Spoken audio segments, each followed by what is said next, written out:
नमस्कार। मैं हूं प्रेम कुमार। आप देख रहे हैं प्रेम से बोलो सत्य बोलो। बीजेपी बेहोश है। बीजेपी बेहोश है। ये बात भारतीय जनता पार्टी के कुनबे से आरएसएस के मुखपत्र पांचजन्य से निकल कर बाहर आ रही है। पांचजन्य में संपादक प्रफुल्ल केतकर जी, आप इस तस्वीर में देख सकते हैं जो मेरे बगल में है। इस तस्वीर में प्रफुल्ल केतकर दिख रहे हैं, नरेंद्र मोदी भी दिख रहे हैं। वो संसद में उद्घाटन वाला दृश्य है। प्रफुल्ल केतकर ऑर्गेनाइजर के संपादक हैं और ऑर्गेनाइजर को आरएसएस का थिंक टैंक माना जाता है, बीजेपी का थिंक टैंक माना जाता है। बीजेपी आरएसएस दोनों में जो संबंध है वो बताने की जरूरत नहीं है। तो इस ओर से प्रफुल्ल केतकर की ओर से या संघ की ओर से जब ये बात निकले कि बीजेपी बेहोश है, तो ये बात बहुत महत्वपूर्ण हो जाती है। ये बात हमारा अटेंशन लेती है, हमारा ध्यान खींचती है कि बीजेपी बेहोश है। ये लाइन क्या है? क्या ये खबर है, सूचना है, या फिर सवाल है? देखिए, खबर उन लोगों के लिए है जो भारतीय जनता पार्टी में हैं, भारतीय जनता पार्टी के थिंक टैंक से जुड़े हैं, भारतीय जनता पार्टी के एग्जिस्टेंस को लेकर, उसके फैलाव को लेकर, उसके शासन की को बरकरार रखने के प्रश्न पर चिंतित रहते हैं। उनके लिए खबर है। लेकिन जो लोग इससे अलग हैं, आम लोग हैं, जिनके जिनके नजर में बीजेपी 24 घंटे इलेक्शन मोड में रहने वाली पार्टी है, एक चुनाव खत्म होता नहीं है कि दूसरे चुनाव की तैयारी शुरू हो जाती है, और नरेंद्र मोदी जी हमेशा इलेक्शन मोड में रहते हैं। इन सब परसेप्शन के बीच में ये बात कि बीजेपी बेहोश है, ये उनके लिए खबर नहीं, चौंकाने वाली खबर हो जाती है। इसलिए मैंने इसमें साइन ऑफ एक्सक्लेमेशन लगाया है, विस्मयादिबोधक चिन्ह लगाया है कि बीजेपी बेहोश है। और ये सवाल भी बन जाती है वैसे ही लोगों के लिए कि क्या वाकई बीजेपी बेहोश है? ये कांग्रेस के लोग कहते तो बोलते कि पगला गए हैं, अपना तो होश नहीं है, बीजेपी को बेहोश बोलने चले।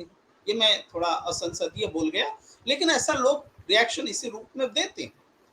मगर बीजेपी से, आरएसएस से, पांच जन से अगर ये सवाल उठ रहा है कि बीजेपी बेहोश है, ये बात उठ रही है, तो वो सवाल भी है और चौंकाने वाली बात भी है।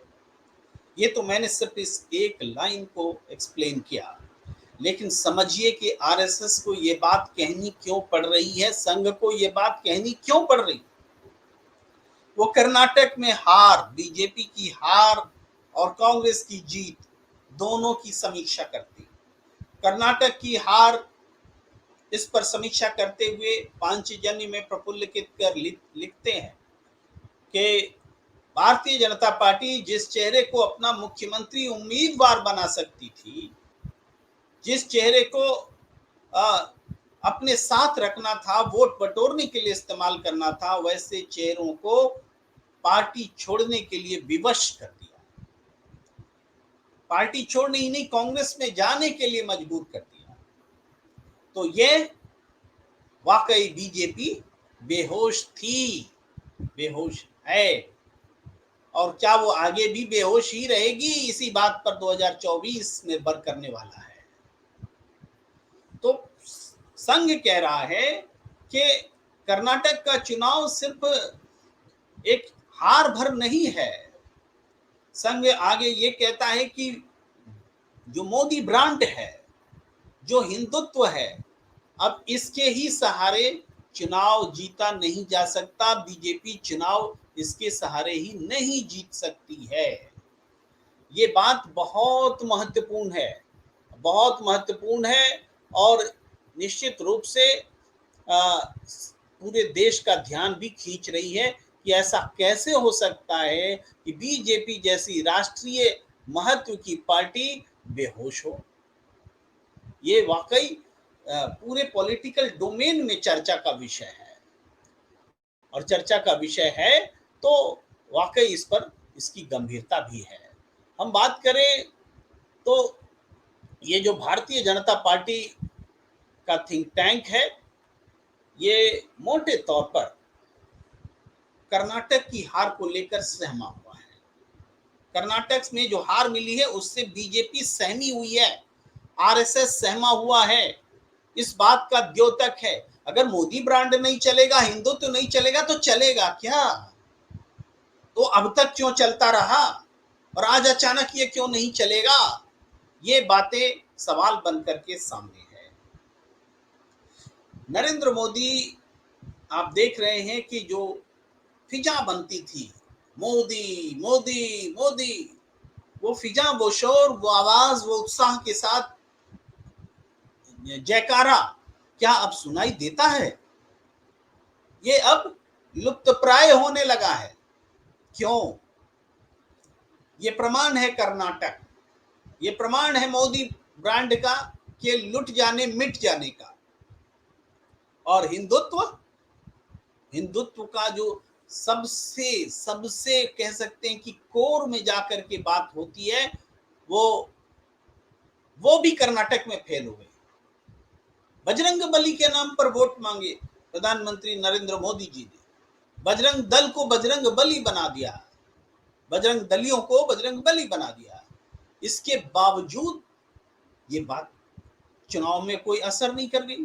तो आरएसएस ये कह रहा है, पांच जन ये कह रहा है कि पार्टी बेहोश बनी हुई है, बीजेपी बेहोश बनी हुई है और उनके हाथ से उनकी पार्टी के नीचे की जमीन जो खिसकती चली जा रही है, जमीन खिसक रही है और होश में आ नहीं रहे हैं। क्या आगे भी पार्टी होश में आएगी? ये बड़ा सवाल बन करके खड़ा है बीजेपी के सामने, और ये सवाल खड़ा किया है आरएसएस ने, पांचजन्य ने, प्रफुल्ल केतकर ने। और ये आलोचना कोई छोटी मोटी आलोचना नहीं है। इस आलोचना को करने से पहले प्रफुल्ल केतकर को 25 बार सोचना पड़ा होगा, पांचजन्य को इसको छापने के लिए 10 बार सोचना पड़ा होगा कि इसको छापे कि नहीं छापे। संघ के तमाम नेताओं से हो करके ये बात यहाँ पहुंची है कि बीजेपी बेहोश है, बीजेपी बेहोश है, कई मायनों में बेहोश है। उनको वो खोई हुई है, आत्ममुग्धता में खोई हुई है। अगर वो बेहोश नहीं होती तो आप समझिए कि एक सांसद जिस पर यौन उत्पीड़न के आरोप लगे हो, उसके बचाव में उतर आती सरकार, प्रशासन, बीजेपी। या तो खामोशी है या फिर सक्रियता है, तो प्रभूषण शरण सिंह के पक्ष में है, कोई महिला पहलवानों के साथ खड़ा नहीं हुआ। ये बीजेपी के बेहोश में होने का जीता जागता प्रमाण है, प्रमाण। राहुल गांधी ने अमेरिका में भाषण दिया और एक तरह से हाउडी मोदी वाला जो इवेंट था उसको पुनर्जीवित किया अपने इर्द गिर्द।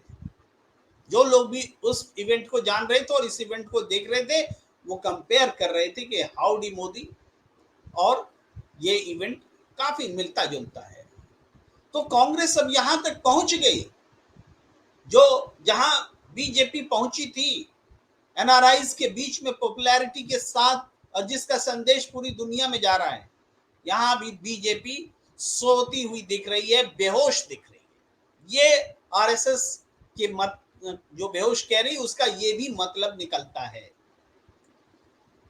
मणिपुर में 1 महीने से ज्यादा हो गया हिंसा चल रही है। भाई जो हम भारतीय होते थे, मणिपुरी भी नहीं रह गए। भाई कोई मैतेई हो गया, कोई नगा हो गया, कोई कुकी हो गया।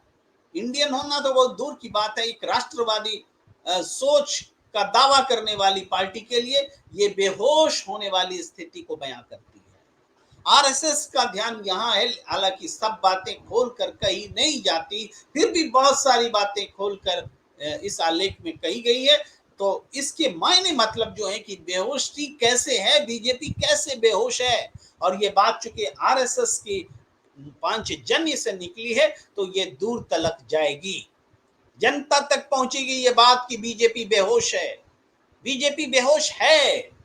आप याद कीजिए 3 कृषि कानून लाए गए, बीजेपी के सारे बेहोश सांसदों ने उसको पारित होने दिया, कोई चू तक आवाज नहीं निकली। 700 किसान शहीद हो गए बीजेपी का ऊपर से नीचे तक रैंक एंड फाइल हिला तक नहीं, प्रधानमंत्री तक को गरज तक नहीं रही। और एक समय ऐसा भी आया जब उन तीनों कानूनों को वापस ले लिया गया, तब भी कोई आवाज नहीं निकली। बीजेपी इसी मायने में बेहोश है, बेहोश है कि कुछ लोग फैसला ले रहे हैं और पूरी पार्टी सोई हुई है, कोई प्रतिक्रिया नहीं। एक जीवंत पार्टी में प्रतिक्रिया तो होती है, उसको वो प्रतिक्रिया बगावत तक जाए या न जाए, लेकिन प्रतिक्रिया तो होती है। लेकिन प्रतिक्रिया भी बंद हो गई। और अब तो नितिन गडकरी जी की भी वो समय असमय जो कुछ प्रतिक्रियाएं आती थी वो भी बेहोश हो गई, वो भी अब नहीं आती है। तो बेहोशी से जो मतलब है, देश में बेरोजगारी तेजी से बढ़ रही है और सरकार जब भी बेरोजगारी पर बात होती है, सरकारी नुमाइंदे बीजेपी के नेता रोजगार है ये साबित करने में लगे रहते हैं। आंकड़े कहते हैं कि देश में बेरोजगारी बढ़ रही है, ये कहते हैं कि रोजगार मिल रहा है, सब चंगा सी है। इसको कहते हैं बेहोशी।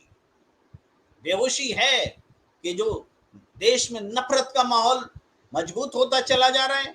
आप कह रहे हैं हम देश को राष्ट्रवाद की ओर ले जा रहे हैं, देश विघटनवाद की ओर जा रहा है, समाज टूट रहा है, नफरत फैला हुआ है। एक छोटे से व्हाट्सएप पर कुछ तस्वीर बन जाने से फैल जाता है दंगा, उपद्रव मच जाता है, कोई एक बयान दे देता है तो दंगे फैल जाते हैं।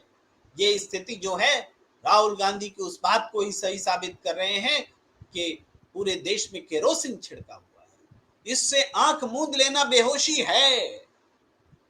आरएसएस ने इस बात को कहा हो या न कहा हो, लेकिन बीजेपी बेहोश है कहकर उसने बहुत सारे अवसर दे दिए हैं ताकि हम जैसे लोग भी बताएं कि बीजेपी कैसे बेहोश है, हम दिखाएं आईना कि बीजेपी कैसे बेहोश है। दूसरी तरफ, एक तरफ बीजेपी बेहोश है और दूसरी तरफ कांग्रेस जैसी पार्टी जिसके लिए नाउम्मीदी का एक लंबा समय गुजरा, वो उम्मीद के साथ खड़ी हो रही है, उम्मीद के साथ खड़ी हो रही है। जनता के साथ उसका कनेक्शन बढ़ रहा है, राहुल गांधी की पॉपुलैरिटी बढ़ रही है, जहां कहीं भी सर्वे आ रहा है वहां कांग्रेस के लिए कुछ उम्मीद जग रही है, जनता का समर्थन बढ़ता दिख रहा है। भाई हिमाचल में जीत, कर्नाटक में जीत, ये सारी बातें, और आगे जो 4 राज्यों में चुनाव होने वहां भी बीजेपी के लिए कोई बहुत बड़ी उम्मीद नजर नहीं आ रही है, क्योंकि बीजेपी बेहोश है। अगर बीजेपी होश में होती, राजस्थान को देख लीजिए जहां चुनाव होने वाले हैं, दिखता ही नहीं कि बीजेपी होश में है। वसुंधरा राजे को मनाने का भी प्रयास नहीं, वसुंधरा राजे से अलग राजनीति को एस्टैब्लिश करने का भी प्रयास नहीं। बीजेपी विपक्ष की भूमिका में भी वहां कहीं खड़ी दिखती नहीं, विपक्ष की भूमिका भी सचिन पायलट को निभाना पड़ रहा है। बीजेपी तो दिखती ही नहीं, बीजेपी बेहोश है।